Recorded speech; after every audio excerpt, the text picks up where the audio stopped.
જૂનાગઢ ભારતી આશ્રમ અને જ્યાંના લઘુ મહંત મહાદેવ ભારતી બાપુનો હજુ સુધી કોઈ પત્તો લાગ્યો નથી।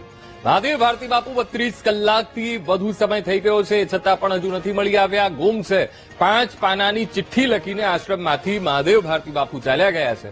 ત્યારે સીસીટીવી ફૂટેજમાં આશ્રમથી બહાર જતા તેઓ મહાદેવ ભારતી બાપુ સ્પષ્ટપણે એ દેખાઈ રહ્યા છે। મહાદેવ ભારતી બાપુએ આશ્રમના 3 શિષ્યો સામે ગંભીર આરોપ લગાવ્યા હતા અને એ જે 5 પાનાની જે ચિઠ્ઠી લખી છે એ ચિઠ્ઠીમાં ઘણી બધી બાબતોનો તેમણે ઉલ્લેખ કર્યો છે, પણ સવાલ એ છે કે મહાદેવ ભારતી છે ક્યાં ગુમ થઈ ગયા, હજુ સુધી કેમ પત્તો તેમનો લાગ્યો નથી। ગઈકાલથી પોલીસે તપાસના ચક્રો ગતિમાન કર્યા છે, તપાસના ધમધમાટ શરૂ થઈ ગયો છે, તેમને શોધખોળની પ્રક્રિયા શરૂ થઈ ગઈ છે, એ છતાં પણ ક્યાં ગુમ થઈ ગયા એ સવાલ અહીંયા થઈ રહ્યો છે।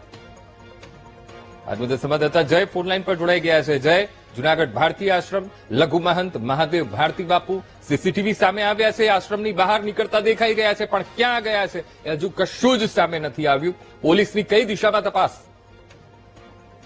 જીયંકુર, ખાસ કરીને જે વાત કરવામાં આવે તો જે ભારતીય આશ્રમના જે મહંત છે તે ગઈકાલથી સવારથી જે ગુમ છે। 4 વાગ્યા આસપાસના જે 3:57 જે છે તે આશ્રમની બહાર નીકળતા હોય તેવા સીસીટીવી ફૂટેજ પણ સામે આવ્યા છે।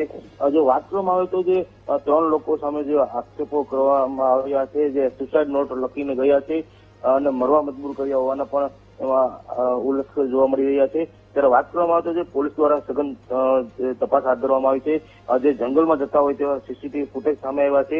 ત્યારે હાલ તો પોલીસ દ્વારા ફોરેસ્ટની પણ મદદ લેવામાં આવી છે, ફોરેસ્ટની જુદી જુદી ટીમો દ્વારા પણ આ બાબતે તપાસ કરવામાં આવી છે, કેમ કે જે જૂનાગઢ જે ગિરનારનો વિસ્તાર છે, જે જંગલ વિસ્તાર છે, આ જંગલ વિસ્તારમાં ક્યાં જે બાપુ હોય છે તે ગુમ થયા હોય તે જાણવા નથી મળ્યું, છતાં જે ફોરેસ્ટની જુદી જુદી ટીમો દ્વારા આ જે જંગલ વિસ્તાર હોય છે તેમાં પણ તપાસ હાથ ધરવામાં આવી છે અને હાલ જે પોલીસ દ્વારા પણ તપાસ હાથ ધરવામાં આવી છે। જી બિલકુલ જય, સમગ્ર માહિતી સાથે જોડાવા બદલ આપનો આભાર।